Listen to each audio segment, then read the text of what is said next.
ہے اور اپریل کی 23 تاریخ ہے سن 2022 ہے اور ہفتے کا دن ہے۔ ہماری آج کی جو نشست ہے، ہماری آج کی جو مجلس ہے، یہ بچوں کے حقوق کے اوپر، بچوں سے مراد اولاد کے حقوق کے اوپر، والدین کے حقوق کے اوپر اکثر بات ہوتی رہتی ہے اور یہ اس معاملے کی طرف لوگ توجہ دلاتے رہتے ہیں۔ ظاہری سی بات ہے کہ اکثر جو اولاد ہے اس زمانے کے اندر وہ نافرمان ہے، تو وہ اپنے والدین کے حقوق ادا نہیں کرتے، اس لیے اکثر سوال آتا رہتا ہے کہ والدین کے حقوق بیان کریں تاکہ بچوں کو کچھ ہمارے حق پتہ چلے۔ اس موضوع کے اوپر میں نے بھی بات کی ہے اور بعض دوسرے علماء ہیں، ان کی بڑی اچھی گفتگو ہے جو سوشل میڈیا کے اوپر موجود ہے، آپ سن سکتے ہیں۔ میری جو گفتگو ہے وہ بھی ریکارڈڈ ہے، موجود ہے۔ والدین کے جو حقوق ہیں ان کے متعلق اتنی بات یاد رکھیں کہ ان کا حق اتنا عظیم ہے، بلکہ اعلیٰ حضرت فاضل بریلوی رضی اللہ تعالیٰ عنہ آپ نے ان کا حق اعظم لکھا، بہت بڑا حق ہے ان کا، اور وہ کہتے ہیں کہ والدین کا حق پوری زندگی کے اندر کبھی ادا ہو ہی نہیں سکتا، کہ اللہ تعالیٰ کی جو ذات مقدس ہے انشکر لی ولوالدی، کہ اللہ تعالیٰ کی ذات اقدس نے والدین کا شکریہ اپنے شکریہ کے ساتھ ملا کر بیان کیا ہے کہ فرمایا میرا شکریہ ادا کرو اور اپنے والدین کا شکریہ ادا کرو۔ دنیا کے اندر جو نعمت بھی انسان کو ملتی ہے تو اس کا سبب اس کا وجود ہوتا ہے، اور وجود کا سبب کون ہوتے ہیں؟ وجود کا سبب والدین ہوتے ہیں۔ تو اس کا مطلب یہ ہوا کہ دنیا کے اندر ہمیں جتنی بھی نعمتیں نصیب ہوتی ہیں، جتنی بھی نعمتیں ملتی ہیں، ان کا سبب کون ہوتے ہیں؟ والدین ہوتے ہیں، لہذا ان کا حق ادا ہو ہی نہیں سکتا۔ وَإِن تُعُدُّوا نِعْمَةَ اللَّهِ لَا تُحْصُوهَا، اللہ تعالیٰ کی جو نعمتیں تم ان کو گن نہیں سکتے، ان کو شمار نہیں کر سکتے۔ تو ظاہری سی بات ہے کہ ہر نعمت پھر لوٹتی ہے والدین کی طرف، کیونکہ وجود کا سبب بھی وہی ہیں۔ تو بے شمار اللہ تعالیٰ کی نعمتیں جو اللہ تعالیٰ کی ذات اقدس ہمیں نصیب کرتے ہیں۔ دیکھیں یہ بات بھی میں آپ کو بتا دوں کہ آج ہم بیمار ہوتے ہیں، اسی طریقے سے کوئی مصیبت ہمیں پہنچتی ہے، کوئی تکلیف، کوئی آزمائش ہوتی ہے اللہ تعالیٰ کی طرف سے، تو سب کچھ بھول جاتے ہیں، سب کچھ بھول جاتے ہیں، اور اس ایک جو آزمائش ہوتی ہے، ایک جو پریشانی ہوتی ہے، اس کے پیچھے پڑتے ہیں اور اللہ تعالیٰ کی ذات اقدس سے گلے شکوے کرتے رہتے ہیں۔ پھر جس وقت انسان مصیبت کے اندر مبتلا ہوتا ہے تو پھر اس کو پتہ چلتا ہے کہ میرے اوپر تو اللہ تعالیٰ کا کتنا کرم تھا، میرے جو معمولات تھے کیسے جا رہے تھے، اس ایک معاملے کی وجہ سے میں کس مصیبت کے اندر مبتلا ہو گیا۔ لہذا اس بات کو بھی آپ یاد رکھیں کہ ظاہراً آپ کو کچھ بھی نظر نہیں آتا، آپ کو تو صرف کوٹھی، بلڈنگ، پیسہ، جو کچھ یہ چیزیں ہوتی ہیں آپ ان کو نعمت کہتے ہیں، اور یہ چلا جائے تو کہتے ہیں کچھ بھی نہیں ہے۔ یاد رکھیں یہ جو صحت اللہ تعالیٰ کی ذات اقدس نے عطا کی ہے، یہ اللہ تعالیٰ کی بہت بڑی نعمت ہے۔ جسم کا ایک ایک عضو سلامت ہے، آنکھ دیکھتی ہے، ہاتھ پکڑتے ہیں، پاؤں چل کے جاتے ہیں، دانت چباتے ہیں، ناک کیا ہے سونگتی ہے، یہ ساری اللہ تعالیٰ کی، یعنی جسم کے مختلف جو پارٹ آف باڈیز ہیں، جسم کے جو مختلف حصے ہیں، ایک ایک حصہ اللہ تعالیٰ کی نعمت ہے۔ اور جب تک یہ تندرست کام کرتے رہتے تو آپ یوں سمجھے کہ مستقل اللہ تعالیٰ کی، صرف بدن کی سلامتی، مستقل اللہ تعالیٰ کی ہزاروں نعمتیں۔ پھر اس کے بعد یہ دیکھیں گرمیوں کے اندر اللہ تعالیٰ کی ذات مقدس ہمیں ٹھنڈی بارش عطا فرماتے ہیں، پھر سردیوں کے اندر ہمارے پاس بستر موجود ہوتا ہے، کھانے پینے کی اشیاء موجود ہوتی ہیں، چائے ہوتی ہے، اسی طریقے سے کافی ہے، اسی طریقے سے ڈرائی فروٹ ہیں۔ یہ جو سردیوں کا موسم ہوتا ہے تو سردیوں کے موسم کے اندر ہمارے پاس کمبل موجود ہوتے ہیں، گھر موجود ہوتا ہے، اسی طریقے سے آنے جانے کے لیے سواری موجود ہوتی ہے۔ تو یہ موسم میں دیکھیں اللہ تعالیٰ باہر کا موسم، خاص کر اس ہماری سرزمین کے اندر، یعنی پاکستان ہندوستان کے اندر، بر عظیم کے اندر 4 موسموں کی یہ سرزمین ہے۔ یہاں پر باہر کا موسم ہے، خزاں کا موسم ہے، گرمی کا موسم ہے، سردی کا موسم ہے، پھر سبزیاں ہیں، لہلاتے پھل ہیں، یہ سورج سے ہم توانائی حاصل کرتے ہیں، یہ چاند ہے رات کو چمکتا ہے، اس کی وجہ سے پھلوں کے اندر ذائقے پیدا ہوتے ہیں۔ یہ کتنی چیزیں جن کی طرف ہماری توجہ نہیں جاتی، کتنی نعمتیں ان کی طرف ہماری توجہ نہیں جاتی۔ تو بہرحال یہ تو ضمنی بات تھی، اصل بات میں یہ کرنا چاہ رہا تھا کہ کثیر نعمتیں، لاتعداد نعمتیں اللہ تعالیٰ کی ذات اقدس ہمیں عطا فرماتے ہیں، اور ان کا سبب وجود ہے، وجود سلامت ہے تو نعمتوں سے ہم فائدہ اٹھاتے ہیں، اور اس وجود کا سبب والدین ہیں۔ لہٰذا والدین کا حق بہت بڑا ہے، پوری زندگی کبھی بھی والدین کا حق ادا نہیں ہو سکتا۔ وہ ایک روایت کے اندر آتا ہے نا کہ چلو وہ تو صرف ماں کے متعلق ہے، چلو انشاءاللہ تعالیٰ پھر جس وقت دوبارہ گفتگو کی روایت میں آپ کو تفصیلی سناؤں گا۔ آج کی ہماری جو گفتگو ہے نا، تو یہ تو میں نے آپ کو اشارہ دے دیا کہ والدین کے بہت حق ہیں، لیکن اس کے ساتھ ساتھ آپ یہ بات بھی یاد رکھیں کہ اولاد کے بھی بہت بڑے حقوق ہیں۔ اس زمانے کے اندر لوگ ان کی طرف بھی توجہ نہیں کرتے، وہ کہتے ہیں کہ بس مل جائیں، بس بیٹا ہے ہم نے اس کو پیدا کر دیا، خود ہی بڑا ہو جائے، اور جب بڑا ہو گیا تو خود ہی کمانے لگے اور ہمیں لا کر دے۔ اس طرح نہیں ہوتا۔ بچوں کی تربیت کے اوپر لاکھوں کروڑوں روپے خرچ کریں گے تب یہ معاشرے کو کچھ دینے کے قابل ہوں گے۔ آپ ان کو حوالے کر دیں، پتہ ہی آپ کو نہ چلے یہ کہاں جاتے ہیں، کہاں اٹھتے ہیں، کہاں بیٹھتے ہیں، کہاں سوتے ہیں۔ بعض والدین تو ایسے ہوتے ہیں ان کو یہ بھی معلوم نہیں ہوتا کہ میرے بچے کی کلاس کون سی ہے، کس کلاس کے اندر میرے بچے پڑھتے ہیں۔ تو مجھے بتائیں پھر معاشرے کے اندر آپ کیا بچوں سے اچھے کی توقع رکھتے ہیں، اچھی امید ان سے رکھتے ہیں؟ ٹھیک ہے، تو یہ حضرت فاضل بریلوی رضی اللہ تعالیٰ عنہ آپ کا یہ رسالہ مشعلۃ الارشاد یہ میرے سامنے موجود ہے۔ اس کے اندر تقریباً کم و بیش آپ رضی اللہ تعالیٰ عنہ آپ نے تقریباً 80 کے قریب حقوق بیان کیے ہیں اولاد کے، جو والدین کے اوپر ہیں۔ تو دیکھیں جو بیان ہو گئے، دیکھیں استحصاء کرنا مقصود نہیں ہوتا کہ لازمی ہم آیات تک کر لیں۔ کچھ اصول ایسے ہوتے ہیں کہ سمجھدار آدمی ہوتے ہیں، ان اصول کو سامنے رکھتے ہیں تو وہ کیا کہتے ہیں کہ سارے معاملات اس کے سامنے کھل جاتے ہیں، اس کو بات معلوم ہو جاتی ہے کہ میں نے کرنا کیا ہے۔ ٹھیک ہے، تو آج کی نشست میں جو بیان ہو گئے، سب سے پہلا حق جو اولاد کے اوپر ہے، آپ کے اوپر ہے اولاد کا، وہ یہ ہے کہ آپ نکاح کریں کسی اچھی قوم کی لڑکی کے ساتھ، کسی رذیل قوم کی لڑکی کے ساتھ، کسی گھٹیا قسم کے خاندان کے ساتھ۔ مطلب اس سے مراد وہی لوگ ہوتے ہیں نا کہ جو ان عادتوں سے، مطلب بنیادی طور کے اوپر اللہ تعالیٰ کی ذات اقدس نے نعوذ باللہ من ذالک کسی کو کم تر یا اس طرح پیدا نہیں کی ہے، لیکن اس طرح ہوتے ہیں نا کہ بعض لوگ کچھ عادتیں اڈاپٹ کر لیتے ہیں، پھر ان عادات کے ساتھ وہ رسم برسم نسل در نسل وہ لوگ آ کے چلتے رہتے ہیں۔ تو جو اعلیٰ اور عرفہ قسم کے اخلاق والے لوگ ہوتے ہیں یہاں پر یہ مراد ہے، یعنی ان کا اخلاق گھٹیا نہ ہو۔ یعنی بعض ایسے خاندان ہوتے ہیں نا جن کی خواتین، مرد، عورت جو بھی ہوتے ہیں تو ان کی عادات گھٹیا ہوتی ہیں۔ حضرت شیخ سعدی صاحب رحمۃ اللہ تعالی علیہ آپ نے لکھا ہے بوستان گلستان کے اندر، آپ فرماتے ہیں جس طرح شیطان سے سجدہ ممکن نہیں تھا، بالکل اسی طرح یہ جو گھٹیا رذیل قسم کے لوگ ہوتے ہیں ان سے اچھائی کی توقع ممکن نہیں ہوتی۔ لہذا جو اعلیٰ اخلاق والے لوگ ہوتے ہیں، اعلیٰ کردار والے لوگ ہوتے ہیں، ایسے خاندان ہوتے ہیں، ان سے شادی کرنی چاہیے۔ یہ پہلا آپ کا حق ہے اپنی اولاد کے اوپر، پہلا حق آپ کا کیا ہے کہ اچھے خاندان سے آپ شادی کریں۔ کیوں کہ بری جو رنگ ہوتی ہے وہ ضرور رنگ لاتی ہے، پھر بچہ جو ہے تو پھر اثر پکڑ ہی لیتا ہے۔ دوسرا حق یہ ہے کہ دیندار لوگوں میں شادی کرے کہ بچے کے اوپر نانے اور یہ جو یعنی ننیال ہوتا ہے، نانا اور ماموں وغیرہ ہوتے ہیں، ان کی عادت کا اثر بھی پڑتا ہے۔ ظاہر سی بات ہے کہ آپ کا بچہ جس خاندان سے آپ شادی کریں گے، آپ کی اولاد وہاں پر جائے گی، تو جو آپ کا ننیال ہے وہاں پر جو اس بچے کے، آپ کا نہیں آپ کے بچے کا جو ننیال ہے، اس بچے کے جو ماموں ہیں، جو نانا ہیں، تو پھر ان کی جو طبیعت ہے، ان کے جو اخلاق ہیں، ان کا اثر آپ کی اولاد کے اوپر ہوگا۔ تو پہلا حق آپ کا کیا ہے؟ پہلا حق آپ کا یہ، بلکہ چلو میں آپ کو فرض ہی کہہ دیتا ہوں، بار بار اس طرح آپ کو سمجھ نہیں آئے گی، یعنی آپ کی یہ بات فرائض میں شامل ہے اپنی اولاد کے حق کے اندر کہ آپ اچھے خاندان سے شادی کریں، اور نمبر 2 دیندار خاندان سے شادی کریں، اور نمبر 3 زنگیوں اور حبشیوں میں قرابت نہ کریں، کیونکہ ماں کا سیاہ رنگ بچے کو بدنما کر دے گا۔ بالکل یہ جو بلیک سیاہ لوگ ہوتے ہیں ان سے بھی شادیاں نہیں کرنی چاہیے۔ اس کی وجہ یہ ہے کہ پھر جو آپ کا بچہ پیدا ہوگا بالکل کالے رنگ کا ہوگا، اور معاشرے کے اندر پھر اس کی عزت نہیں ہوگی۔ نمبر 4 چوتھا حق یہ ہے کہ جس وقت آپ اپنی بیوی سے قربت کریں تو جو دعا ہوتی ہے اور جو اللہ تعالیٰ کی ذات اقدس سے تعوذ پڑھنا ہوتا ہے، اللہ تعالیٰ کی ذات سے پناہ طلب کی جاتی ہے، وہ مسلم شریف کے اندر دعا موجود ہے، جو ہم بستری کی دعا ہے، وہ آپ پڑھ کر اپنی بیوی کے قریب جائیں تاکہ شیطان کا کوئی اثر آپ کی اولاد کے اوپر نہ ہو۔ 5واں فرض آپ کا یہ بنتا ہے کہ جو آپ کی گھر والی ہے تو اس کے جو مخصوص اعضاء ہوتے ہیں ان کی طرف آپ نگاہ نہ کریں۔ اس کی وجہ یہ ہے کہ ان کی طرف جب آپ نگاہ کریں گے تو پھر کیا ہوگا، بچہ جو ہوتا ہے اس کے اندھے ہونے کا اندیشہ ہوتا ہے کہ وہ پیدا ہو تو اندھا ہو وہ بچہ۔ کئی ہم لوگوں کو ہم نے دیکھا ہے، ہمارے پاس تو مسائل آتے رہتے ہیں نا، اللہ تعالیٰ معافی عطا فرمائے، میں اتنی کھل کے بات تو نہیں کر سکتا، لیکن وہ الٹی سیدھی حرکتیں کرتے رہتے ہیں، تو پھر اولاد ان کی اسی طرح کہیں پر معذور ہوتی ہے، کہیں پر پھر وہ اندھے ہوتے ہیں، کہیں پر دماغ کے مسائل ہوتے ہیں۔ اللہ تعالیٰ کی ذات معافی عطا فرمائے۔ لہذا جو صحیح سنت طریقہ حضور علیہ الصلوۃ والسلام کی ذات مقدس ہے، جو آپ نے جس طرح بتایا، اللہ تعالیٰ کی شریعت جس طرح بتاتی ہے، بس اسی طرح خاموشی کے ساتھ اندھیرے کے اندر، اور جو تعوذ ہے، جو دعا ہے، وہ پڑھ کر جو طریقہ ہے اس طریقے کے اندر مصروف ہوں اور پھر اٹ جائیں۔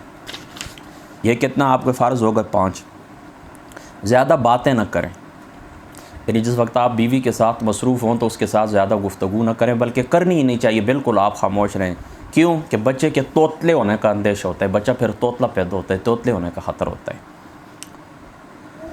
اسی طریقے سے یاد رکھیں مرد اور عورت یعنی میاں اور جو بیوی ہے تو یہ اس طرح کریں کہ کپڑا لپیٹیں، اپنے جسم کے اندر بالکل کپڑے اتار نہ دیں۔ اس کی وجہ کیا ہے؟ اگر اس طرح کریں گے تو پھر بچے کے بے حیا ہونے کا اندیشہ ہے۔ یہ کتنی باتیں ہو گئی ساتھ۔ بچہ اب جب پیدا ہو گئے دنیا کے اندر، وہ آ گئے تو اس کے دائیں کان کے اندر آپ نے کیا کرنا ہے؟ اذان دینی ہے، اور بائیں کان کے اندر آپ نے تکبیر کہنی ہے۔ 9واں فرض آپ کا یہ آپ کی اولاد کے اوپر آپ کا کہ میٹھی کوئی چیز، چوارا وغیرہ، کوئی کھجور، اس طرح وہ چبا کر اس کو گٹی دیں۔ تو یہ جو گٹی دی جاتی ہے نا میٹھی چیز کی، یہ اچھے اخلاق کی فعال ہوتی ہے، اور حضور علیہ الصلوۃ والسلام نے جو اچھی فعال ہے اس کے متعلق حکم ارشاد فرماتا ہے، ارشاد فرمایا حضور علیہ السلام، یعنی بدشگونی بری چیز ہے اور اچھی فعال اچھی چیز ہے، اس کا حکم ہے باقاعدہ حدیث پاک کے اندر۔ لہٰذا بچے کو میٹھی چیز کھلائیں، میٹھی چیز سے بچے کو گٹی دیں، تو یہ اس طرف اشارہ ہے کہ اس کے اخلاق اچھے ہوں گے، اس کے اخلاق میٹھے ہوں گے۔ پھر آگے آپ کا 10واں حق یہ کہ آپ اس طرح کریں کہ 7ویں دن بچے کا عقیقہ کریں، پھر 14ویں دن کریں، پھر 21ویں دن کریں، پھر آگے اسی طرح بڑھتے جائیں۔ 21ویں دن تک کوشش کریں کہ کر لیں، یہ کم سے کم عاد دے، پھر زیادہ سے زیادہ کوئی یاد نہیں ہے، پھر زندگی کے کسی حصے کے اندر بھی ہو سکتا ہے۔ بہرحال بچے کی طرف سے 2 بکرے اور بچی کی طرف سے 1۔ یہ اس طرح ہوتا ہے نا، حدیث پاک کے اندر آتا ہے کہ یہ بچہ ران ہوتا ہے، یعنی اس طرح ہوتا ہے نا کہ آپ یوں سمجھیں کہ بچہ رین رکھا ہوا ہے آپ کا۔ کس طرح کہ جس وقت بچہ بچپن کے اندر انتقال کر جاتا ہے نا، تو اس کا آپ نے اگر عقیقہ نہیں کیا ہے نا، تو وہ اللہ تعالیٰ کی بارگاہ کے اندر آپ کی شفاعت نہیں کر سکے گا۔ تو اگر آپ چاہتے ہیں کہ ہمارا بچہ ہماری شفاعت کرے تو لازمی طور کے اوپر عقیقہ کریں بچے کا۔ اس کے اندر کوئی صاحب نصاب ہونا یا یہ شرط نہیں ہوتا، بس کوئی بھی مشکل نہیں ہوتا، کوشش کریں، ہو سکتا ہے۔ بندہ ویسے بھی تو تھوڑے بہت معاملات دنیا کے چلاتا ہی رہتا ہے، مشکل سے ڈاکٹر کے پاس بندہ جاتا ہے، کچھ بھی پاس نہیں ہوتا، وہ لاکھ روپے طلب کریں، 2 لاکھ روپے طلب کر، آخرکار پیدا کر کے دینا ہی پڑتا ہے۔ تو کیا مشکل ہے اگر 10-15 ہزار روپے اس کے اوپر بندہ خرچ کر دے، اور اس کا ثواب بھی ہے اور آپ کے بچے کی صحت بھی۔ اور یاد رکھیں بچے سے بہت ساری بیماریوں سے، بہت ساری پریشانیوں سے، اور یہ جو چھوٹے چھوٹے معاملات ہوتے ہیں بچہ جن کے اندر گروی ہوتا ہے، ان سے آپ کا بچہ محفوظ رہ جائے گا۔ اللہ اکبر۔ اچھا 11واں حق آپ کا یہ ہے کہ یہ جو ران ہوتی ہے نا، ران بکرے کی، یہ دائی کو دے دیں۔ جو بچے کی دائی ہوتی ہے، جو بچے کی مڈ وائف ہوتی ہے، اس کو دے دیں۔ اگر ران نہ دے سکے کوئی تحفہ اس کو دے دیں، کوئی مٹھائی وغیرہ مڈ وائف کو بھجوانی چاہیے جس کے ہاتھوں کے اندر آپ کا بچہ پیدا ہوا ہے۔ اگر گھر والے ہیں آپ کی، ظاہری سی بات ہے کوئی خاتون تو ہے نا اس کے پاس نا، تو وہی اسی کو دائی کہہ لیں، اسی کو آپ مڈ وائف کہہ لیں۔ جو خاتون بھی پاس موجود تھی آپ کے بچے کی ولادت کے وقت، اس کو کوئی مٹھائی، کوئی تحفہ وغیرہ اس کو دے دیں، یہ بچے کی طرف سے شکرانہ ہوتا ہے۔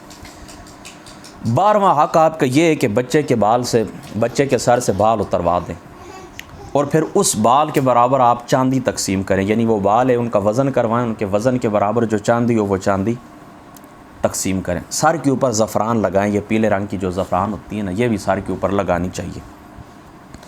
اللہ اکبر۔ نام رکھیں پھر اچھا سا نام رکھیں سوچ کر، کیونکہ الاسماء منزل من اللہ تعالی، یہ جو اسماء ہوتے ہیں نا تو یاد رکھیں ان کا حقیقی زندگی کے ساتھ بڑا گہرا تعلق ہوتا ہے، لہٰذا اچھا سوچ سمجھ کر۔ کئی والدین اس طرح ان کو میں نے دیکھا ہے کہ وہ بس ہوائی فائرنگ ہی کرتے ہیں، جو دل میں آتا ہے، کوئی فلموں میں دیکھتے ہیں، کوئی ان کو یہ معلوم نہیں ہوتا، یہ ڈرامہ ٹی وی میں نے دیکھ کے نام تو بچے کا رکھ دیا، لیکن آیا اس کا کچھ صحیح مفہوم اور صحیح معنی بھی بنتا ہے یا نہیں بنتا، پھر وہ اس کا معنی غلط بنتا ہے تو پھر وہ اس کے اخلاق کے اوپر اثر انداز ہوتا ہے نام۔ لہٰذا بچے کا اچھا نام رکھیں سوچ سمجھ کر۔ بہتر یہی ہے کہ آپ کے قریب کوئی بھی عالم دین رہتا ہے نا، اس عالم دین کے پاس جائیں، اس کو بچے کا کریکٹ ٹائم بتائیں، یعنی بچہ پیدا ہو نا اس کا آپ کریکٹ ٹائم نوٹ کر لیں کہ میرا بیٹا کتنے بج کر کتنے منٹ کے اوپر کون سا دن تھا، قمری سال جو ہے اس کی کون سی تاریخ تھی، کون سا مہینہ تھا، اور اسی طریقے سے شمسی جو سال ہے تو یہ شمسی سال کا کون سا دن ہے، یعنی کون سا مہینہ ہے، تو یہ نوٹ کر کے کریکٹ یہ تاریخ لکھ کر اس عالم دین کو دے دیں، تو وہ ایک ذائچہ بناتا ہے، تو وہ اس کے اوپر وہ دیکھتے ہیں نا، تو پھر جو نام مناسب ہوتا ہے تو وہ نام آپ کو وہ بتا دیتا ہے، پھر وہ نام رکھنا چاہیے۔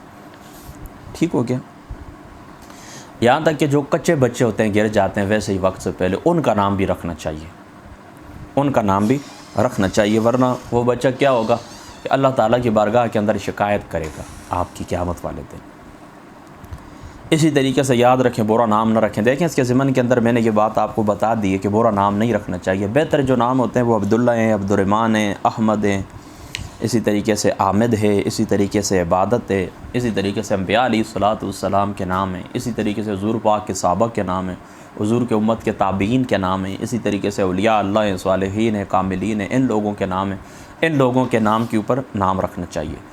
اور ہر نام کے شروع کے اندر یاد رکھیں، کوئی نام بھی رکھیں اس کے نام کے شروع کے اندر محمد ہونا چاہیے. پھر اس کی تعظیم بھی کریں. نام محمد جب رکھ لیں صلی اللہ تعالیٰ علیہ وآلہ وسلم تو پھر اس کی تعظیم کریں. پھر آپ کا بیٹا ہے، اس کے لیے مجلس میں آپ جگہ چھوڑیں. آپ کا بیٹا ہے، آپ بیٹھنے کے لیے آئے کسی بھی مجلس کے اندر، آپ اس کے لیے جگہ چھوڑیں. اور جس وقت آپ اس کو تادیب سکھائیں، ادب سکھائیں، کوئی مار اس کو دیں تو چہرہ بچائیں. اور دوسری بات یہ یاد رکھیں کہ برے الفاظ سے اس کو نہ پکاریں، بری باتیں اس کو نہ کہیں. بعض والدین اس طرح رہتے ہیں، بچے کو مارتے بھی رہتے ہیں، ساتھ ساتھ بددعائیں بھی دیتے رہتے ہیں اور گالیاں بھی دیتے رہتے ہیں. یہ بات بہت بری ہے، بہت بری ہے، بہت بری ہے. ادب سکھانے کے لیے بس جس طرح مار کو حکم ہے، چہرہ بچا کر ہلکی مار اس کو بے شک آپ ماریں، لیکن برے الفاظ اس کو نہ کہیں.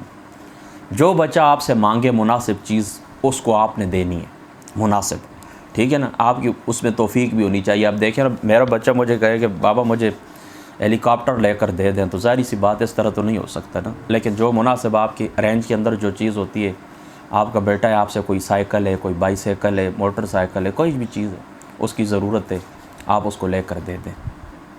مناسب چیز کوئی بھی وہ آپ سے طلب کرے، یہ آپ کے فرائض کے اندر شامل ہے کہ آپ اس کو خرید کر دے دیں. اللہ اکبر. یہ جو نک نیم ہوتے ہیں نا، نک نیم، چھوٹے نام، جس طرح میرے بیٹے کا نام محمد شایان ہے، ہم اس کو شانی کہتے ہیں. تو یاد رکھیں کہ اس طرح ہوتا ہے کہ اس طرح نک نیم بچے کا رکھنا چاہیے، لیکن ایسا نام نہ ہو کہ جس کے اندر بے قدری ہو، یعنی نام بگڑ جائے، اس طرح نہیں پکارنا چاہیے. یا کوئی ایسا نام نہ رکھے کہ جس کے اندر بے قدری پائی جائے، اس بات کا آپ نے خیال رکھنا ہے. اب ایک لڑکی تھی ہمارے خاندان کی، شگفتہ اس کا نام تھا، تو اس کو شگوفو کہتے تھے. تو اب تو وہ بال بچہ دار ہے، غالباً کراچی کے اندر ہوتی ہے، جہاں پر بھی اللہ تعالیٰ خوش رکھے. لیکن اس نام کے اندر دیکھیں یہ نیک نیم ہی ہے، لیکن بے قدری ہے اس نام کے اندر، اس طرح نہیں کرنا چاہیے، ٹھیک ہے. تو کوئی بھی ایسا نام نہ رکھے نیک نیم بچے کا جس کے اندر بے قدری ہو. اللہ اکبر. اس طریقے سے پھر 2 سال تک بچے کو دودھ پلوانا ہے. 2 سال تک اس کی والدہ ہے، وہ والدہ اس کو پلائے، اگر نہیں تو پھر جو اس کی دائی ہے، دائیاں، اس کو آپ اس کے حوالے کر دیں، کسی بھی خاتون کے پھر حوالے کر دیں. 2 سال تک آپ اپنے بچے کو دودھ پلوائیں گے. پھر اس بات کا آپ نے خیال رکھنا ہے، یہ 24 واقع میں بیان کر رہا ہوں کہ رذیل قسم کی یا بد اخلاق قسم کی یا جو آزاد طبیعت عورت ہوتی ہے، تو اس عورت کا دودھ بچے کو نہ پلوائیں. اس کی وجہ یہ کہ یہ جو دودھ ہوتا ہے یہ طبیعت کے اندر اثر رکھتا ہے اور طبیعت کو بدل دیتا ہے. بری عورت کا جو دودھ ہے وہ اندر جائے گا تو ظاہری سی بات ہے آپ کے بچے کے وہ جو جسم ہے اس کا جز بن جائے گا نا. اسی جزیت کی وجہ سے یہ تو پھر رضائی رشتوں کو آرام قرار دے دیے گئے، ان کے ساتھ شادی بیاہ وغیرہ. تو یہ جو دودھ ہوتا ہے نا، یہ جا کر کیا ہوتا ہے، یہ جزیت بنتا ہے. تو جب یہ جز بن جاتا ہے، آپ کے جو بیٹا ہوتا ہے اس کے جسم کا جو حصہ بن جاتا ہے، تو پھر ظاہری سی بات ہے پھر وہ اخلاق کے اندر تو اثر کرے گا، پھر اس کے اخلاق برے ہوں گے. لہٰذا اس بات کا بھی آپ نے خیال رکھنا چاہیے. اسی طریقے سے بچے کا جو نان نفقہ ہے، اس کی والدہ کا بھی اور بچے کا بھی، وہ آپ نے مہیا کرنا ہے ہر صورت کے اندر. اس کے جتنے بھی واجبات ہیں وہ آپ نے ادا کرنے ہیں. جو بچہ اس کی ضروریات ہیں، اس کا کپڑا ہے، اسی طریقے سے اسے رہنے کی جگہ ہے، اس کی دیگر ضروریات ہیں، یہ ساری آپ نے پوری کرنی ہے.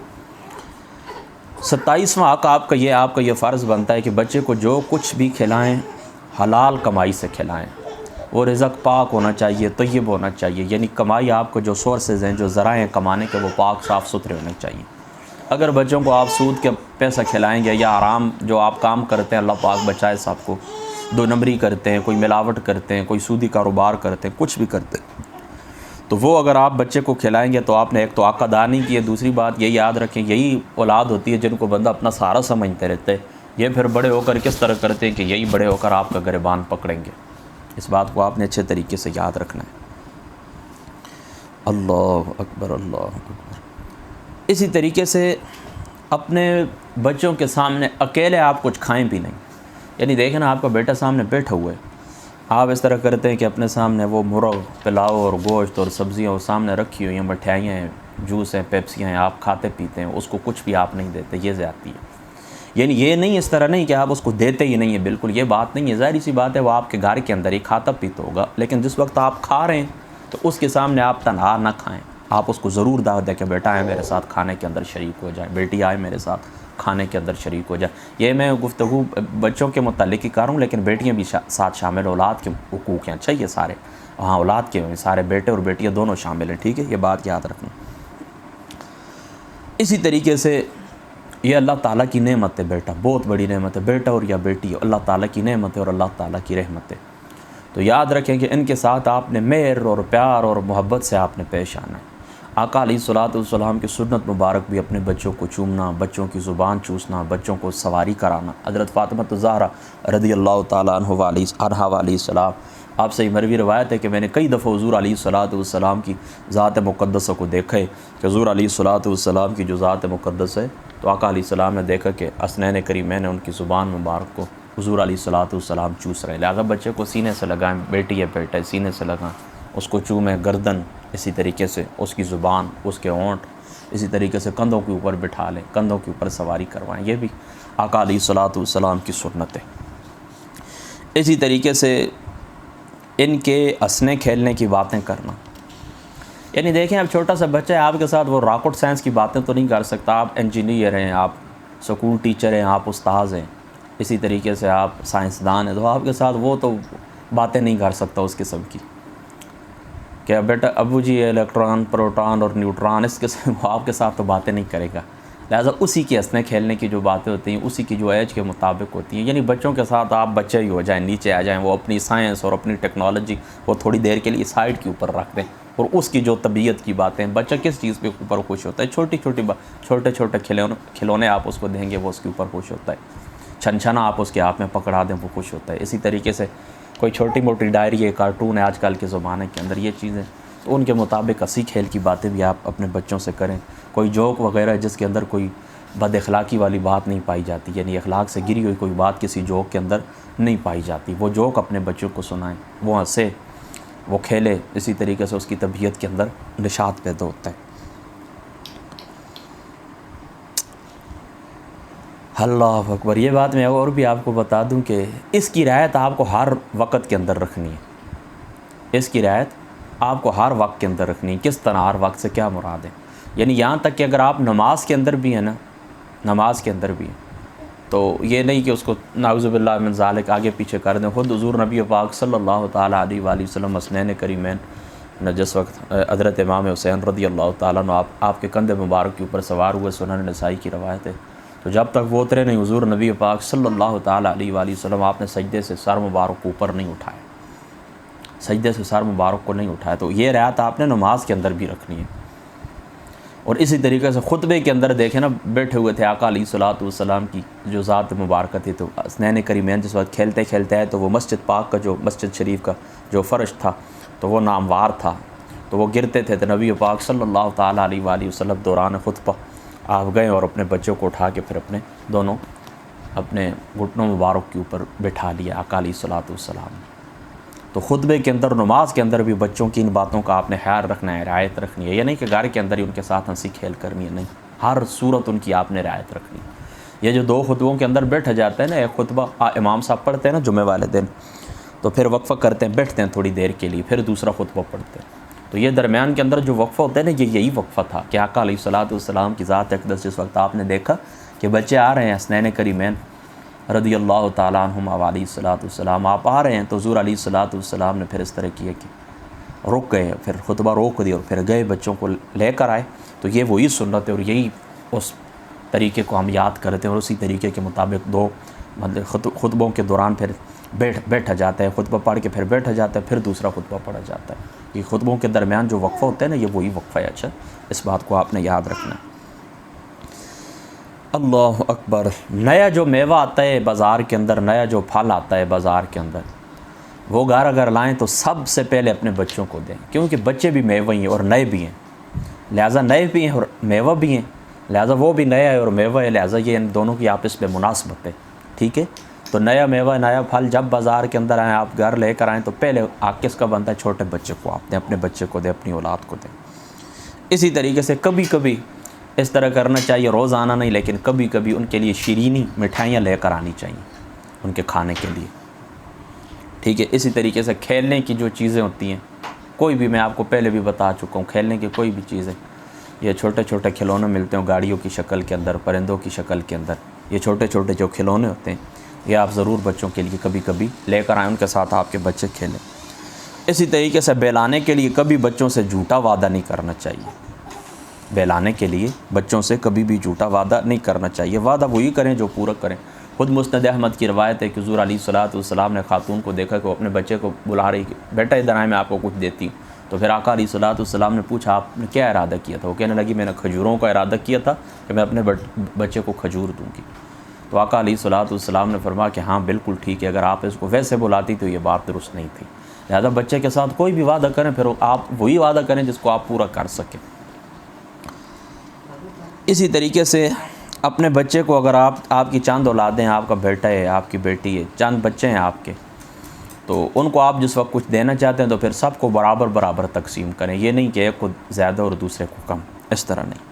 اسی طریقے سے سفر سے ہیں، یہ 35واں حق میں بیان کر رہا ہوں آپ کے اوپر جو آپ کی اولاد کا ہے، سفر سے آپ واپس آئیں تو ان کے لیے کچھ نہ کچھ تحفہ ضرور لے کر آئیں، پھر یہ بیمار ہوں تو ان کا علاج آپ نے کرنا ہے۔ پھر بچہ زبان کھلتے ہی ابتدا کرے تو آپ نے بچے کو یہ نہیں سکھانا کہ وہ یہ بلی ہے اور یہ فلاں چیز ہے اور یہ فلاں چیز ہے، نہیں، بچے کو آپ نے سکھانا ہے لا الہ الا اللہ محمد رسول۔ بچہ بولنا بس شروع کرے نا، آپ سمجھے نا وہ ماما بابا اس طرح کرنا شروع ہو گیا نا، تو بس کلمہ طیبہ آپ اس کو سکھائیں۔ اسی طریقے سے جب بچہ تھوڑا بڑا ہو جائے اور سن تمیز کو پہنچ جائے، اس کو پتہ چل جائے کہ یہ میری امی ہے، یہ میرے بابا ہیں، یہ میرا گھر ہے، یہ میری مسجد ہے، عموماً 4 سال کے بچوں کو پتہ چل جاتا ہے، 3.5 سال کے بھی پتہ چل جاتا ہے، آج کل تو اتنا فاسٹ زمانہ ہے، تو میں کہتا ہوں 2 سال کا بچہ شاید وہ بھی فاسٹ ہو جائے، اس کو بھی پتہ ہو، لیکن چلو عمومی طور پر جو سن تمیز ہے وہ 4 یا 5 سال محدثین نے لکھا ہے، یہاں پر بچہ پہنچ جائے نا تو پھر آپ نے اس کو اٹھنا بیٹھنا، اسی طریقے سے چلنا پھرنا، حیا، بزرگوں کی تعظیم، ماں باپ کے جو احترام ہے، اسی طریقے سے جو دختر ہے آپ کی بچی ہے اس کو شوہر کا احترام، کہ بیٹا جو حامد ہوتا ہے اس کا یہی احترام ہوتا ہے، یہ چیزیں آپ نے بچوں کو سکھانی ہے۔ اسی طریقے سے آپ نے اس بچے کو قرآن مجید پڑھانا ہے۔ اور جو سب سے اہم حق کے 41 نمبر کے اوپر یہ میں بیان کر رہا ہوں، سب سے اہم حق کے وہ یہ کہ بچے کو جس وقت آپ کسی ٹیچر کے حوالے کریں گے تو یاد رکھیں کسی بد مذہب کے حوالے نہ کریں، اگر کوئی لڑکی ہے تب بھی اور اگر کوئی مرد ہے تب بھی۔ لڑکی ٹیچر ہے، آپ نے معلوم آپ کو ہونا چاہیے اس کا عقیدہ کیا ہے، اس کا چال چلن کیا ہے۔ اسی طریقے سے مرد ہیں، وہ دیکھ لیں آپ کے یہ کہیں آپ کے بچے کو کل اسلام کے نام کے اوپر، جہاد کے نام کے اوپر دہشت گرد تو نہیں بنا دے گا، یہ بچے کو آپ کے بچے کو کل خودکش بمبار تو نہیں بنا دے گا، یہ بات آپ نے سوچنی ہے۔ یہ سب سے اہم حق کہ میں آپ کو بتاتا ہوں 41ویں نمبر کے اوپر ہے۔ اسی طریقے سے بچوں کو آپ نے کیا کرنا ہے، یعنی دیکھیں نا، پڑھانا ہے اور اچھے ٹیچر سے پڑھانا ہے، صحیح العقیدہ ٹیچر سے پڑھانا ہے۔ اور قرآن پاک کی بچے کو ہمیشہ آپ نے تاکید کرنی ہے کہ بیٹا قرآن پاک کی تلاوت کرتے رہیں۔ اسی طریقے سے عقائد اسلامی آپ ان کو سکھائیں، ہمارا عقیدہ اللہ کی بارگاہ میں کیا ہے، اللہ تعالیٰ کے متعلق ہمارا عقیدہ کیا ہے۔ اسی طریقے سے رسول پاک صلی اللہ تعالیٰ علیہ وآلہ وسلم آپ کے متعلق، فرشتوں کے متعلق ہمارا عقیدہ کیا ہے۔ اسی طریقے سے حضور نبی پاک صلی اللہ تعالیٰ علیہ وآلہ وسلم کی تعظیم، حضور علیہ الصلوۃ کا ادب آپ اپنے بچوں کو سکھائیں۔ اسی طریقے سے حضور کی جو آل ہے، حضور کے اصحاب ہے، حضور کی امت کے اولیاء ہیں، ان کا ادب آپ بچوں کو سکھائیں کہ یہ باعث ایمان ہے، ایمان کی یہ سلامتی کا ذریعہ، ایمان کے بچاؤ کا یہ باعث ہے، ورنہ ایمان چلا جائے گا۔ ایمان تو ایک ایسی دولت ہے نا، آپ نے اس کو باندھ کے رکھنا ہے، اس کو باندھ کے اسی طریقے سے رکھا جاتا ہے کہ یہ جو ہستیاں جن کے صدقے سے ایمان ملا، ان کی تعظیم سکھائیں بچوں کو۔ اب بچہ 7 برس کی عمر کو پہنچ گیا ہے نا، تو پھر زبانی آپ نے اس کو کیا کرنا ہے کہ نماز کی تاکید کرنی ہے زبانی طور پر، ٹھیک ہے، مارنا نہیں ہے۔ 10 سال تک، 7 سال کا بچہ ہو جائے تو نماز کی آپ نے تاکید کرنی ہے۔ اسی طریقے سے علم دین، نماز، روزہ، غسل کے مسائل، اسی طریقے سے توکل، قناعت، زہد، اخلاص، تواضع، امانت، صدق، عدل، سلاست، اسی طریقے سے دنیا سے بیٹا دور رہنا ہے، دنیا کی محبت یہ کوئی چیز بھی نہیں ہے۔ اسی طریقے سے ریا، عجب، خیانت، کذب، ظلم، اسی طریقے سے غیبت، حسد وغیرہ وغیرہ، یہ جتنی بھی برائیاں ہیں یہ بچے کو بتانی ہیں اور ان سے بچنے کی تاکید کرنی ہے کہ بیٹا ان کاموں کے آپ نے قریب بھی نہیں جانا ہے۔ یعنی ایمان کے فرائض آپ نے ان کو سکھانے، اچھے اخلاق سکھانے اور برے اخلاق سے آپ نے ان کو بچانا ہے۔ یہ جتنی چیزیں میں نے گنوائی ہیں یہ سارے برے اخلاق ہیں، ان سے آپ نے بچانا ہے۔ اور شروع کے اندر جو میں آپ کو بتائیں، توکل ہے، قناعت ہے، زہد ہے، تقوی ہے، یہ چیز بچوں کو آپ نے سکھانی ہے، اور اس کی تعریف بھی آپ جانتے ہیں اور اچھے طریقے سے آپ کو معلوم ہے کہ تقوی کس کو کہتے ہیں، زہد کس کو کہتے ہیں، قناعت کس کو کہتے ہیں۔ حرص آپ اس کو دنیا کی سکھائیں گے تو وہ بھی آگے جا کے پھر معاشی ایوان بن جائے گا، گھر سے تربیت ملی ہے، پیسہ کمائیں بس، اور کیا ہے۔ ٹھیک ہو گئی بات؟ اسی طریقے سے پڑھانے اور سکھانے میں آپ کا حق یہ 48واں حق کے کہ نرمی رکھنی ہے۔ پڑھانے اور سکھانے کے اندر آپ نے سختی نہیں کرنی بلکہ آپ نے نرمی رکھنی ہے۔ اسی طریقے سے کے اوپر موقع کے اوپر آپ بچے کی تحدید کریں، جب برائی کرے فوراً اس کو آپ منع کر دیں، لیکن آپ نے اس کو کوسنا نہیں ہے، پھر اس کی اصلاح نہیں ہو سکے گی۔ بعض لوگ کوسنا شروع کر دیتے ہیں، پرانی باتیں بھی شروع کر دیتے ہیں، اور بھی لمبا وہ پروسیس ہو جاتا ہے۔ تو بچوں کو آپ اس طرح محسوس نہ ہو کہ والد ہم سے نفرت کرتا ہے، والدین ہم سے نفرت کرتے ہیں، اس طرح نہیں، بلکہ آپ نے کیا کرنا ہے؟ اصلاح برائے اصلاح، اصلاح برائے اصلاح۔ تنقید بھی کریں تو تنقید برائے اصلاح، تنقید برائے تنقید نہیں ہونی چاہیے۔ بچوں کو کوسنا نہیں ہے، برا والا نہیں کہنا ہے، تحدید کرنی ہے، ڈرانا ہے ان کو۔ اسی طریقے سے میں پہلے بھی آپ کو بتا چکا ہوں، پھر یہ آگے آ گیا کہ اگر آپ نے ان کو مارنا ہے تو پھر منہ کے اوپر نہیں مارنا۔ اسی طریقے سے اکثر اوقات اس طرح ہوتا ہے کہ جو بچے باتوں سے ڈر جاتے ہیں، خوف رکھتے ہیں، کافی ہوتا ہے، پھر آگے وہ سوٹی ڈنڈا اٹھانے کی ضرورت پھر نہیں ہوتی۔ تو اگر آپ سمجھیں کہ ضرورت ہے تو پھر اٹھائیں ضرورتاً، لیکن پھر بھی وہ آپ درمیانی سی جس طرح مار ہوتی ہے، بچے کے چہرے کے اوپر بھی نہ پڑے، اور بس دائیں بائیں تھوڑا بہت اتنا کریں کہ بچہ ڈر جائے۔ اسی طریقے سے برے لوگوں کی مجلس سے اپنے بچوں کو آپ نے بچانا ہے۔ آج 10 بجے تک بچوں کو پتہ ہی نہیں ہوتا کہاں پر ہوتے ہیں رات، نہ ان کے دوستوں کا ہمیں پتہ ہے، اور پتہ بھی ہے تو پھر وہ کیا کہتے ہیں کہ اس طرح وہ کبوتر آنکھیں بند کر لیتی ہے نا بلی کو دیکھ کر، ہم پھر بولتے نہیں ہیں، ڈر جاتے ہیں۔ اولاد سے ڈرنا نہیں چاہیے، اور بری صحبت سے ان کو بچائیں، ہر صورت ان کو بچائیں۔ کیوں کہ یار بد مار بد سے بدتر ہے، یار بد مار بد سے بدتر ہے، بس یہ بات آپ نے ذہن کے اندر رکھیں، بری صحبت سے بچوں کو۔ اسی طریقے سے کچھ عشق کے قسم کے افعال ہوتے ہیں، اشعار ہوتے ہیں، عشق کے قسم کے کچھ ڈائجسٹ ہوتے ہیں اس زمانے کے اندر، یہ نہیں بچوں کے قریب ڈائجسٹ ہوتے ہیں، ان کے اندر عشق کے ناول ہوتے ہیں، افسانے ہوتے ہیں، یہ بچوں کو قریب بھی نہ جانے دیں۔ اعلیٰ حضرت فاضل بریلوی رضی اللہ تعالیٰ عنہ آپ لکھتے ہیں کہ یہ بچے نرم لکڑی ہوتے ہیں، تو نرم لکڑی آپ کو پتہ ہے وہ شاہ کو آپ جس طرح موڑنا چاہیں آپ موڑ جائیں گے۔ جب بچپن کے اندر آپ بچوں کو وہ ڈائجسٹ دیں گے پڑھنے کے لیے، آپ ان کو مثنوی شریف دیں، آپ ان کو دیں، یہ اس کو کیا کہتے ہیں، شیخ سعدی صاحب رحمۃ اللہ تعالی علیہ آپ کی کتاب ہے گلستان بوستان، یہ اخلاقی ادب اللہ اکبر کمال کے ہیں اس کے اندر، یہ بچوں کو دیں۔ یہ جو معنی ڈائجسٹ چائے ہوتے ہیں اس قسم کے، اور یہ مینا بازار قسم کے جو پروگرام ہوتے ہیں سکول کے اندر، یہ سارے اس طرح کرتے ہیں کہ یہ درست نہیں ہے، یہ بچوں کو پھر کمزور کر دیتے، اور ان کا دل یوں سمجھے کہ وہ عورتیں ہی بن جاتے ہیں، اتنا دل ان کا کمزور ہو جاتا ہے۔ اور صحیح حدیث سے ثابت ہے، حضرت فاضل بریلوی لکھتے ہیں رضی اللہ تعالیٰ عنہ کہ لڑکیوں کو سورہ یوسف کا ترجمہ نہ پڑھایا جائے، ابتداء کے اندر، بچپن کے اندر ان کو سورہ یوسف کا ترجمہ نہ پڑھایا جائے، کیونکہ اس کے اندر وہ خواتین کے مکر کا ذکر ہے نا، تو کہتے ہیں کہ نہیں، نہ پڑھایا جائے ان کو۔ اسی طریقے سے شاعری کی جو کتابیں ہوتی ہیں، شعر و شاعری ہوتی ہے، اس سے بھی بچانا۔ آج کل تو سوشل میڈیا کا زمانہ ہے، میں بھی اس طرح کرتا ہوں، کبھی کبھی غلطی مجھ سے بھی ہو جاتی ہے، اس طرح کرنا نہیں چاہیے کہ جب لیٹ کر وہ ہم سوشل میڈیا دیکھ رہے ہوتے ہیں تو بچے کو بھی ساتھ بازو کے اوپر لٹا لیتے ہیں، اس طرح نہیں کرنا چاہیے۔ میری بات آپ سمجھ گئے، اس طرح نہیں کرنا چاہیے، بچوں کو ہم اس طرح کرتے ہیں، ساتھ لٹا لیتے ہیں اور بس وہ ہوتا رہتا ہے معاملات، اس طرح نہیں ہونا چاہیے، اس سے بھی بچنا چاہیے۔ پھر جب بچہ 10 برس کو ہو جائے نا، 7 برس کے متعلق میں نے آپ کو بتایا تھا کہ 7 برس کا جو بچہ ہوتا ہے تو اس کو آپ نے نماز کا کہنا ہے زبانی، لیکن 10 برس تک وہ نہ پڑھے تو پھر آپ نے اس کو مارنا بھی ہے، اور پھر بچے کا بستر بھی آپ نے جدا کر دینا ہے، یعنی اس عمر سے اپنے کو کسی کے ساتھ نہ سلائے، نہ اپنے ساتھ بچے کو سلانا ہے، نہ کسی دوسرے کے ساتھ، نہ ماں کے ساتھ سوئے، نہ والد کے ساتھ سوئے۔ 10 سال کی عمر ہو جائے تو بچے کو دوسرے پلنگ کے اوپر الگ سلائیں۔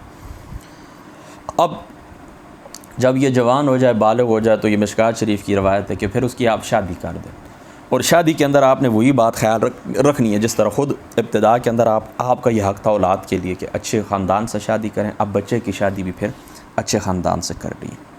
ٹھیک ہو گئی یہ بات؟ اللہ اکبر۔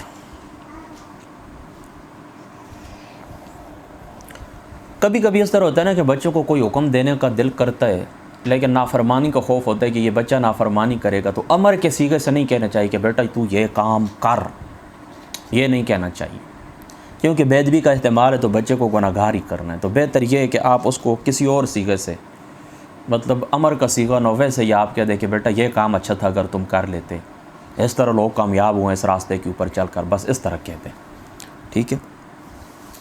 اللہ اکبر۔ میراث سے آپ نے اس کو محروم نہیں کرنا ہے، جو آپ کی میراث ہے کبھی کبھی اور دنیا کے اندر والدین اشتہار دے دیتے ہیں، اس سے کوئی تعلق نہیں ہے، میری یہ میراث کا مالک نہیں ہوگا وغیرہ وغیرہ، اس سے ہوتا تو کچھ نہیں ہے۔ بہرحال اس طرح آپ اس طرح نہ کریں، اپنے آپ کو ہی گناہ گار کریں گے۔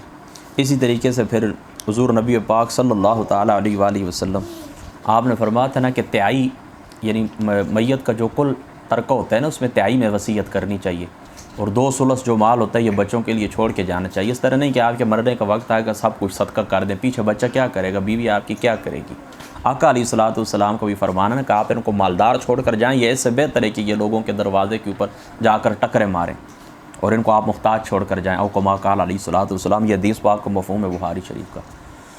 تو ایک جو تہائی مال ہوتا ہے اس کے اندر وصیت کی جا سکتی ہے کہ 1/3 جو ہے نا اس میں سے آپ یہ فلاں کو دے دیں، فلاں کو دے دیں، لیکن آپ اس طرح نہ کریں کہ سب کچھ صدقہ کر کے تقسیم کر کے چلے جائیں، پیچھے اولاد آپ کی محتاج ہو جائے۔ یہ آپ کا فرض ہے کہ اپنے بچے کو آپ دنیا سے جائیں تو یہ بچے کو آپ محتاج چھوڑ کر نہ جائیں۔ یہ تقریباً 60 حقوق تھے جو میں نے بیان کیے، یہ بیٹے اور بیٹیوں کے دونوں کے ہیں، یہ بات یاد رکھیں۔ لیکن اب خصوصاً کچھ بیٹیوں کے حقوق ہیں ان کو بھی میں درمیان کے اندر شامل کر دیتا ہوں تاکہ بات مکمل ہو جائے۔ یہ جو آپ کی بچیاں ہوتی ہیں نا، تو بچوں کو تھوڑا بہت یہ بھی سکھائیں، تیر اندازی سکھائیں، اسی طریقے سے یہ جو تیرنا ہوتا ہے، سوئمنگ پول بنے ہوتے ہیں ان کے اندر جو تیراکی وغیرہ ہوتی ہے یہ بھی تھوڑا بہت سکھائیں۔ اس طریقے سے گھڑ سواری جو ہوتی ہے، آرس رائڈنگ اس کو کیا کہتے ہیں، بڑا مزے کا اس کا نام ہوتا ہے، وہ نیزہ بازی، یہ سکھائیں بچوں کو۔ لیکن جو لڑکیاں ہوتی ہیں تو ان کو آپ نے کیا کرنا ہے کہ سورہ مائدہ کی آپ نے تعلیم دینی ہے۔ اسی طریقے سے بچیوں کو سورہ نور کی آپ نے تعلیم دینی ہے، ان کو سورہ نور کی تفسیر بھی پڑھائیں اور سورہ مائدہ کی تفسیر بھی پڑھائیں، اور اسی طریقے سے ان کے پیدا ہونے کے اوپر خوشی کریں۔ بعض لوگ اس طرح ہوتے ہیں ناخوشی کا اظہار کرتے ہیں، اس طرح نہیں کرنا چاہیے، اس کو اللہ تعالیٰ کی نعمت جانیں اپنے بچیوں کو۔ بعض لوگ اس طرح کرتے ہیں کہ زمانے جاہلیت کی طرح وہ خوش نہیں ہوتے، اس طرح نہیں کرنا چاہیے۔ بچیوں کی پیدائش کے اوپر بھی خوشی کریں، ان کو سورہ نور کی تعلیم دیں، سورہ مائدہ کی ان کو تعلیم دیں۔ اسی طریقے سے گھر کے جو کام کاج ہوتے ہیں نا، امور خانہ داری جن کو کہتے ہیں، ہوم اکنامکس، یہ باقاعدہ ایک سبجیکٹ بھی ہوتا ہے اسکول کے اندر، ہوم اکنامکس، یہ ان کو سکھائیں۔ اس کے اندر سینا ہو جاتا ہے، پرونا، کاتنا، اسی طریقے سے پکانا، کھانا، اسی طریقے سے گھرداری، کروشیا، سینا، اوڑھنا، پرونا، یہ ساری باتیں اس کے اندر آ جاتی ہیں۔ یہ بچیوں کو آپ نے سکھانی ہے ہر صورت کے اندر۔ اور جس وقت آپ پھر تحفے دیں تو پھر جس طرح بیٹوں کو دیں تو اسی طریقے سے آپ بیٹیوں کو بھی دے دیں۔ اسی طریقے سے 9 برس کی عمر کو جب وہ پہنچ جائیں نا تو پھر کسی کے ساتھ بچیوں کو سونے کے لیے اجازت نہیں ہے۔ جس طرح بچہ 10 برس کو ہو جائے نا تو اس کو الگ کر دیں، اسی طریقے سے بچی 9 برس کی ہو جائے تو اس کو الگ کر دیں، اس کا بستر آپ الگ کر دیں۔ اسی طریقے سے اس کی خاص طور کے اوپر آپ نے نگہداشت کرنی ہے۔ کوئی بھی ایسے اس طرح نا پارٹیاں ہوتی ہیں، سکول کے اندر بھی ہوتی ہیں اور دائیں بائیں بھی ارد گرد شادیوں کی جو تقریبات ہوتی ہیں وہاں پر اگر آپ کو معلوم ہے کہ یہاں پر ناچ گانا ہوگا اور آزاد قسم کی خواتین ہوں گی، بال کھولے ہوئے بیٹھے ہوتی ہیں، ہاتھ کے اندر انہوں نے موبائل پکڑے ہوتے ہیں اور وہ عجیب عجیب قسم کی حرکتیں کرتی ہیں، تو بچیاں پھر انہی سے سیکھتی ہیں نا، وہ گویا کہ ان کی ٹیچر ہوتی ہیں۔ تو بالکل ایسی محفل کے اندر آپ نے اپنے بچیوں کو ہرگز نہیں چھوڑنا۔ اسی طریقے سے بچیوں کو اوپر بالہانے کے اوپر یعنی دوسری منزل کے اوپر تنہا کمرے دے کر پھر ان کو جدید قسم کی ٹیکنالوجی دے کر اس طرح بھی آزاد نہیں چھوڑنا چاہیے۔ بچے اگر انٹرنیٹ یوز کرتے ہیں آپ چیک کریں روزانہ کی بنیاد کا آپ کے بچے کیا سرچ کرتے ہیں۔ میری بات آپ سمجھ گئے نا؟ اور اس بات کا خیال رکھیں کہ آپ تنہا جس وقت روم کے اندر داخل ہوتے ہیں تو آپ کو بچہ جو کچھ سرچ کر رہتا ہے کیا چھوڑ دیتا ہے یا اسی طرح جاری رکھتا ہے، اس بات کا آپ نے نوٹس لینا ہے۔ اگر آپ دیکھتے ہیں کہ بچہ جو کچھ سرچنگ کر رہا تھا میں داخل ہوا اسی طرح جاری تو پھر ٹھیک ہے۔ اگر اس کے ہاتھ رک گئے اور اس نے پیڈ اپنا اور لیپ ٹاپ یا کوئی بھی کمپیوٹر ہے، موبائل کوئی بھی اس نے بند کر دیا تو پھر آپ تفتیش کے اندر مبتلا ہو جائیں، پھر آپ اس کی تفتیش کریں کیا ہے، انویسٹیگیشن کریں یہ کیا ہے۔ اگر وہ بری عادات کی طرف بڑھ رہا ہے، خرافات کی طرف بڑھ رہا ہے اور یہ گندے معاملات کی طرف بڑھ رہا ہے تو آپ اس کی حفاظت کریں، یہ آپ کا حق ہے۔ یہی بات بچیوں کے متعلق بھی ٹھیک ہے، میں آپ کو پہلے بتا چکا ہوں۔ اسی طریقے سے بچیوں کو خصوصاً گھر کے اندر آپ نے اچھے لباس پہنانا ہے تاکہ رغبت ہو، لوگوں کو جو خواتین گھر کے اندر آتی ہیں وہ بچیوں کو دیکھیں، ان کو رغبت ہو رشتے کے لیے۔ اگر بچے اسی طریقے سے نہ سر کے اوپر تیل لگائیں، نہ چہرے کے اوپر کچھ کریم لگائیں، نہ آنکھوں کے اندر کچھ سرما اور نہ کوئی ڈانگ کا لباس پہنے، تو رغبت نہیں ہوتی کسی قسم کی، پھر وہ شادیاں بعض کی رہ ہی جاتی ہے یا پھر عمر لیٹ ہو جاتی ہے۔ اس طرح نہیں کرنا چاہیے۔ بچیوں کو سجا سنورا کے اپنے گھر کے اندر رکھیں تاکہ آنے والے جو لوگ ہیں ان کی طرف رغبت ہو اور بچیوں کا نکاح کا پیغام آئے۔ اسی طریقے سے جب کف آپ کا مل جائے نا، یعنی بچی کے لیول کے مطابق آپ کا جو خاندان ہے، مذہب ہے، جو یعنی کفات کے اندر جو چیزیں ملحوظ خاطر رکھی جاتی ہیں، وہ جس وقت ہو جائیں تو پھر آپ کو دیر بھی نہیں کرنی چاہیے، اس کا نکاح کر دینا چاہیے۔ حت الامکان اعلی حضرت رضی اللہ تعالیٰ عنہ، یہ مختلف جو خطے ہوتے ہیں ان کی آب و ہوا کا اثر بھی ہوتا ہے۔ یہ کہتے ہیں 12 برس کی عمر کے اندر بچی کی کوشش کریں کہ شادی کر دیں، اور سب سے بڑا جو حق ہے آپ کا، وہ کسی فاجر، فاسق، بدعقیدہ شخص کے نکاح کے اندر اپنی بیٹی نہ دیں کسی طور کے اوپر بھی۔ اللہ اکبر۔ چلو یہ تقریباً کل 80 کے قریب حقوق بیان ہوئے، یعنی کچھ خاص بیٹیوں کے متعلق تھے اور باقی مشترک کے سارے، یعنی اولاد، بیٹا ہو یا بیٹی ہو۔ یہ آپ کے بچوں کے حقوق ہیں۔ والدین کے اوپر یہ حقوق آتے ہیں، والدین کے یہ فرائض ہیں اپنی اولاد کے متعلق، ان کا آپ خیال رکھیں۔ جب اس چیز کا آپ خیال رکھیں گے، یہ حقوق آپ ادا کریں گے، ٹھیک ہے؟ تو میں آپ کو پہلے بھی بتا چکا ہوں، فرائض اور حقوق کا چولی دامن کا ساتھ ہوتا ہے۔ جب آپ فرائض ادا کرتے ہیں لازماً آپ کو آپ کے حقوق ملتے ہیں، لیکن آپ اپنے فرائض ادا نہیں کریں گے تو یہ کبھی بھی امید نہ رکھیں کہ ہمارے جو حق ہے ہماری اولاد کے اوپر یا کسی بھی شخص کے اوپر، آپ اپنا فرض پڑوسیوں کے متعلق ادا کریں گے تو آپ کو آپ کا حق ملے گا۔ اولاد کے متعلق جو فرائض ہیں میں نے آپ کو گنوا دی، 80 کے قریب بنتے ہیں، یہ آپ ادا کریں گے تو آپ کو آپ کا حق ملے گا، ورنہ پھر بات وہی ہے، آپ کوستے رہیں گے اور بیٹھے رہیں گے اور کہیں گے کہ ہماری اولاد ہماری بات نہیں مانتی۔ تو معاشرے کے اندر اگر آپ چاہتے ہیں کہ آپ کی جو اولاد ہے وہ آپ کے حقوق ادا کرے اور آپ کو کسی قسم کی پریشانی کا سامنا نہ ہو، تو جو چیز اللہ نے آپ کے اوپر رکھی آپ اس کو ادا کر دیں۔ السلام علیکم۔